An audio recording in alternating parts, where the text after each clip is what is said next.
வணக்கம், welcome to Chitra Murali's kitchen. இன்னைக்கு என்ன பார்க்க போறோம்னா மிக்ஸ்டு வெஜிடபிள் பராட்டா எப்படி பண்றதுன்னு தான் பார்க்க போறோம். ஃபர்ஸ்ட் அதுக்கு நம்ம மாவு பிசைஞ்சிக்கலாம். மாவு நீங்க மாவுல தண்ணி விட்டும் பிசைஞ்சிடலாம், தண்ணி விட்டுட்டு மாவு போட்டும் பிசைஞ்சிக்கலாம். இது ஆல்ரெடி நான் உங்களுக்கு பண்ணி காமிச்சிருக்கேன். நான் இப்போ 1 டம்ளர் தண்ணி எடுத்துக்கிறேன். இது பை ப்ராக்டிஸ்ல தான் நமக்கு வரும் எவ்வளோ சப்பாத்தி வரும் அப்படிங்கிறது. நான் இது 200 ml, ஸோ 1 டம்ளர் தண்ணி எடுத்திருக்கேன். தேவையான உப்பு, கொஞ்சம் சர்க்கரை சேர்த்துக்கலாம். ஓமம் ஒரு அரை டீஸ்பூன் எடுத்துருக்கேன். அது உள்ளங்கையில் வச்சுட்டு நல்லா தேய்ச்சிட்டு அதுக்கப்புறம் அதை செய்யணும். அவ்வளோதான். இப்போ இந்த தண்ணிக்கு தகுந்த அளவு மாவு போட்டு நம்ம பிசைஞ்சிக்கலாம்.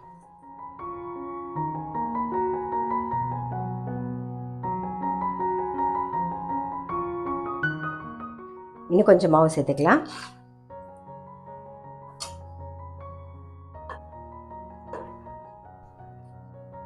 எண்ணெய் நல்லா ஒரு டீஸ்பூனுக்கு எண்ணெய் விட்டுக்கலாம். மாவு பாருங்க நல்லா பிசைஞ்சாச்சு, தெரியுதா உங்களுக்கு? இந்த அளவுக்கு நல்லா சாஃப்டாக பிசைஞ்சாச்சு. இப்போ இதை ஓரமாக வச்சுருவோம். வச்சுட்டு அடுத்தது ஸ்டஃபிங்க்கு என்னென்னு பார்த்துடலாம். இப்போ கடாயில் எண்ணெய் விட்டுருக்க நல்லா காஞ்சிடுது. சீரகம் தாளிச்சிக்கலாம். நல்லா பெரிய சைஸில் ஒரு வெங்காயம் கட் பண்ணியிருக்கேன். அப்புறம் ஒரே ஒரு பச்சை மிளகா அதை சேர்த்துக்கலாம். நம்ம சீரகம் நல்லா பொரிஞ்சிடுது.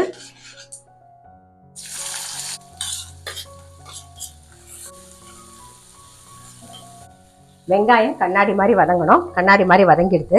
இப்போ கொஞ்சமாக புதினா இலையை சேர்த்துக்கலாம். இது கூடவே ஒரே ஒரு கேரட் துருவி வச்சுருக்கேன், அது சேர்க்குறேன்.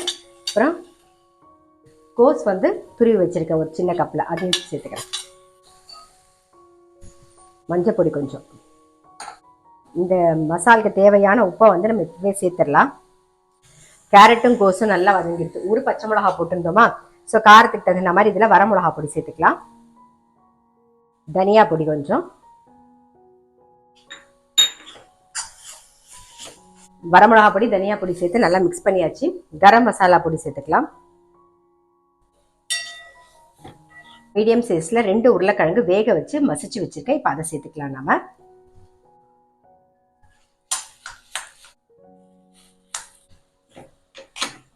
நல்லா மிக்ஸ் பண்ணியாச்சு.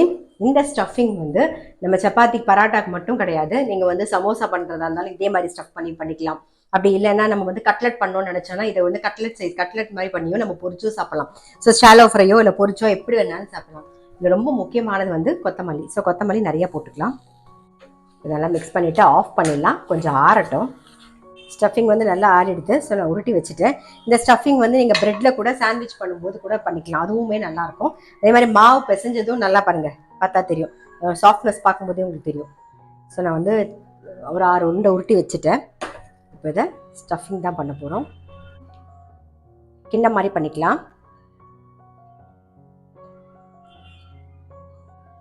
இப்போ இதில் ஸ்டஃபிங் வச்சுருவோம்.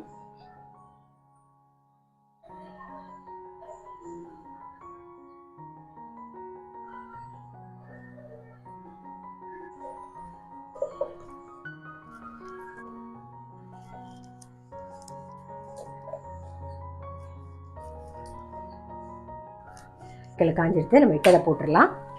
2 பக்கமும் நல்லா நிதானமாக வேக வச்சு எடுப்போம்.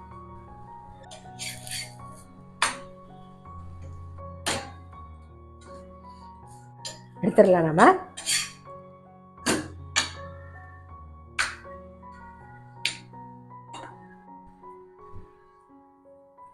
Mixed vegetable parotta, stuffed parotta எப்படி பண்ணுறதுன்னு பார்த்துருப்பீங்க. ரொம்ப ரொம்ப சிம்பிள் தான். நான் சொன்ன மாதிரியே பண்ணிங்கன்னா போதும்.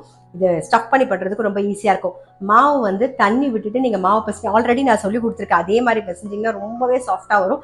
சப்பாத்தியும் நல்லா உப்பி வரும். நீங்கள் சப்பாத்தியாக பண்ணும்போது நல்லா வரும். இந்த மாதிரி பராட்டாக்குமே ரொம்ப நல்லாயிருக்கும். இந்த ஸ்டஃபிங் பிரெட்டுக்கு நல்லாயிருக்கும், சமோசாவுக்கு நல்லாயிருக்கும், அதுக்கப்புறம் கட்லெட் மாதிரியும் பண்ணிக்கலாம். ஸோ எது வேணாலும் நீங்கள் பண்ணிக்கலாம். ஸ்டஃபிங் ரெடி பண்ணி வச்சுட்டிங்கன்னா டக்குன்னு அந்த சமயத்தில் என்ன தோணுதோ அதை டப்புன்னு பண்ணிட்டு போயிட்டே இருக்கலாம். ஸோ கண்டிப்பாக ட்ரை பண்ணி பாருங்கள். நான் அடுத்த வீடியோவில் சந்திக்கிறேன். இது தொட்டுக்கிறதுக்கு நல்ல ஒரு ஆவக்காய் ஊறுகாய், இல்லைன்னா லெமன் ஊறுகாய், இல்லை லெமனில் பேரிச்சம்பழம் போட்டு ஸ்வீட் ஊறுகாய் பண்ணுவோம்ல, அது இல்லை தயிர் பச்சடி, இதுதான் சூப்பராக இருக்கும். கண்டிப்பாக தொட்டுன்னு சாப்பிட்டு ட்ரை பண்ணி பாருங்கள்.